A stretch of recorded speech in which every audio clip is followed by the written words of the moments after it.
So hi guys, welcome back sa ating YouTube channel mga katropa. So talaga naman, laging pinag-uusapan yung tungkol sa mundo ng mga katatakutan, kababalaghan at kung ano-ano pa.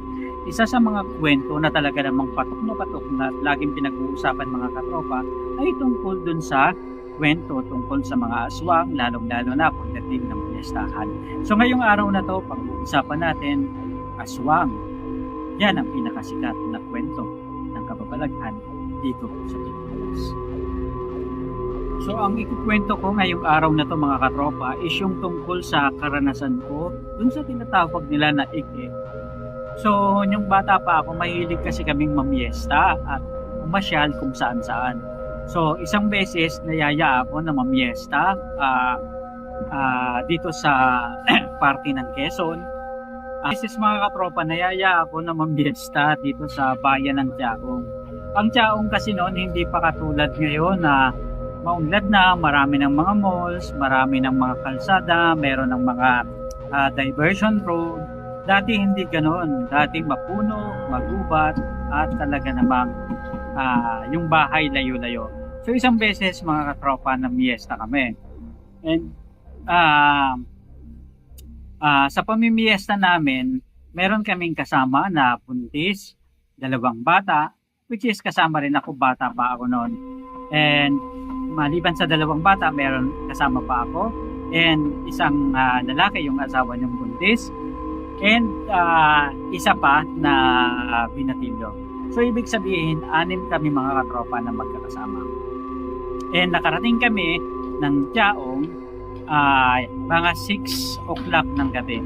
Noong mga panahon na yon, medyo maliwanag pa. Kasi dati yung 6 o'clock, medyo maliwanag pa dahil nga nasa daan pa kami sa main highway. Ngayon, yung pupuntahan namin, hindi ko alam na papasok pa pala ng gubat na maglalakad pa ng 1.5 hours para makarating dun sa bahay ng pupuntahan namin. Ang Tiaong kasi mga katropa, kilala yan sa pinakamasarap na tikoy siguro sa buong Pilipinas. Yung native tikoy, yan talaga yung dinadayo dyan. Kasi ang mga taga Tiaong, kapag namiesta ka sa kanila, hindi ka pwedeng umuwi nang wala kang daladala at baon-baon na tikoy. Ang tikoy kasi sa kanila, niluluto ng matagal na oras. Mula umaga, dire-diretso pa, hanggang aabutin pa ng hapon. And gustong-gusto nila yung talagang kumakapit yung tikoy. And kakaiba yung sarap ng tikoy, hindi katulad yung tikoy na nabibili natin sa mga Chinese. Kasi yung tikoy nila mga katropa, is pwede mo bang patagalin, at the more na inaamag siya, the more na mas masarap siya kasi ipiprito mo pa. Ayan. So, eto na nga, pag punta namin sa highway, wala na kaming masakyan kasi uso yung sumasakay pa sa kalabaw. May kasama kaming mga katropa na buntis. Ngayon, hindi ko alam na ang agwat pala ng mga bahay, ilang kilometro pa para magkaroon ng bahay na makita ka. So, ang daanan makipot, magubat, at maraming mga puno. Then, habang tumatagal mga katropa, simple lang yung dinadaanan namin. Pero, habang tumatagal, unti-unti kaming merong naririnig na tunog. And, ang dala-dala lang namin mga katropa ay yung tinatawag na paywa.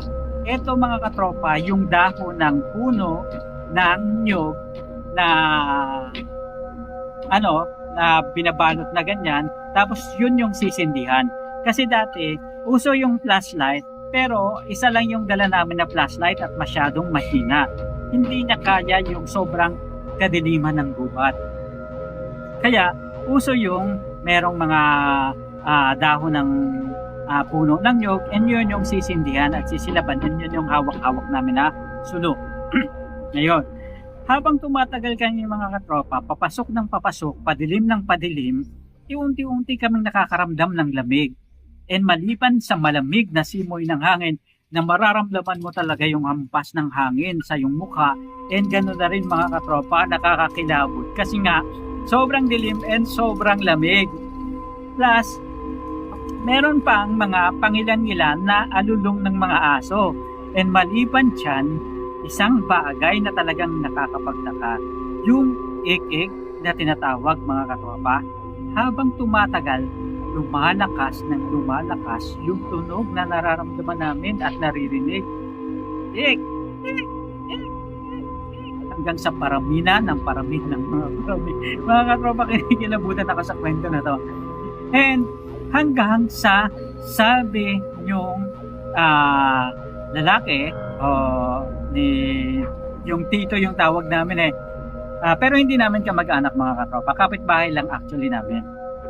Sabi ng tito na tawag namin is bilisan natin, pero wala siyang ibang kinikwento, basta ang sabi niya bilisan natin para makapunta tayo sa bahay ni ganito. Nakalimutan ko na yung pangalan kung kaninong bahay yon, para makarating tayo sa bahay ni ganito. Ngayon mga katropa, bigla kami nagmadali. And hindi ko na mamalayan, tumatakbo na si Tito. Ayan. And yung kasama naming buntis, tumatakbo na rin. Pero wala silang kwento. Pasasabi lang nila, tumakbo at bilisan yung lakad. So hanggang sa nakarating kami mga katropa, dun sa bahay na tinigilan namin. Pero hindi pa talaga yung destination namin. Sobrang layo pa. And dun sa bahay na pinuntahan namin, tumunog yung palakas ng palakas. Hanggang sa nakapasok kami dun sa gate. Hindi naman gate siya mga katropa, kasi ibig sabihin ng gate noong mga panahon na yon is yung bakod. So, bilisan kami, takbuhan na kami. Sabi, bilisan nyo. Syempre, mahirap nang mahuli mga katropa. Kahit na may dala-dala kang sulo. Ayan. So pagpunta namin doon, sabi namin, bakit kailangan natin bilisan ang hirap-hirap maglakad kasi nga gubat-gubat pa. Tapos yung damo may ano-ano pa siya, may parang tubig-tubig na kasama kasi nagmo-moist. Ayan. Tapos ang sabi, hindi nyo ba narinig yung sumusunod sa atin? Sabi nyo sumusunod sa atin, wala namang sumusunod. Yung ek-ek na naririnig nyo. Ek, kasi may kasama tayong buntis.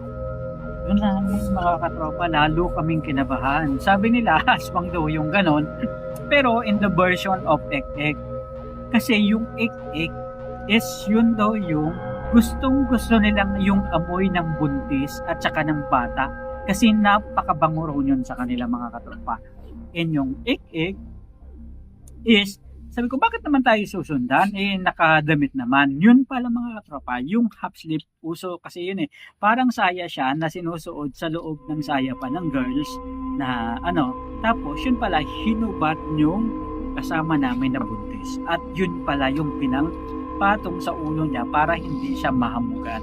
And yun daw yung mabango. Tapos alam mo mga katropa, yung ginawa sa amin, yung tao na pinuntahan namin, yung bahay, binigyan kami ng mga bawang, ayan, at asin. And sabi namin, bukas na kaya tayo magpaaga na tayo kasi nga 6 o'clock na kami nakaalis, diba? So siguro by that time nakapaglakad na kami mga katropa ng mga 8:30 na yung time na yon. So ibig sabihin from 6 o'clock, 6:30, 8:30, halos mga ilang oras na kaming naglalakad. And after nyon, ayaw pumayag ng mga kasama namin na hindi kami dumiretso dun sa tutuluyan talaga, which is bahay rin nila.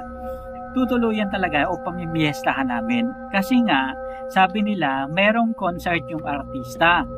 At yung mga panahon na yun, kapag sinabi may concert yung artista, dinadayo talaga. Pero yung concert na yun mga katropa, alam mo yung sa mga liblib lang na hindi mo akalain na may bahay sa kaloob-looban ng gubat. And then yung gubat is meron palang mga basketball court doon na yung made of nakalupa lang siya, pero matigas na lupa. Ayan, na doon dinaraos yung mga sayawan at ibang okasyon. So ayun na nga. Paglakad ulit namin mga katropa, dahan-dahan kami. So, kumuha ulit kami ng mga pilapil, yung mga pangsulo, and yun yung gagamitin na pang-ilaw namin. And ganun yung nararanasan namin mga katropa. And every time na lumalakas yung ik, nagtatakbuhan kami ng nagtatakbuhan. So, isa yun sa mga karanasan na hindi namin malilimutan. And the time mga katropa na malapit na kami dun sa bahay ng pupuntahan namin, lalong lumakas. Imagine mo mga katropa na tatawid pa kami ng ilog. na yung sapa-sapa, alam nyo naman na kapag tatawid ng sapa, may mga kawayan, yung hampas ng kawayan talagang creepy. Ayan, so lalo pang lalo pang ano ba yan? Nagpapatakot dun sa sitwasyon. And then pagpunta namin dun sa sa bahay, nung pupuntahan namin, lalong lumakas yung tunog. And hanggang sa makarating kami, ayun na, hindi na tumigil. Tumigil lang siya nung nandun na kami mismo sa loob ng gate ng bahay na pupuntahan namin. And isa yun sa mga experiences, karanasan na talagang medyo nakakatakot.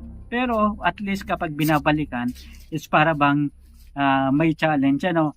And yung matatawa ka na matutuwa na parang naranasan mo yung ganong pagkakataon na parang yun na yata yung 4 hours o 5 hours na paglalakad na talagang sasabihin mo nandun yung challenge, nandun yung saya, pero nandun rin yung sobrang kaba.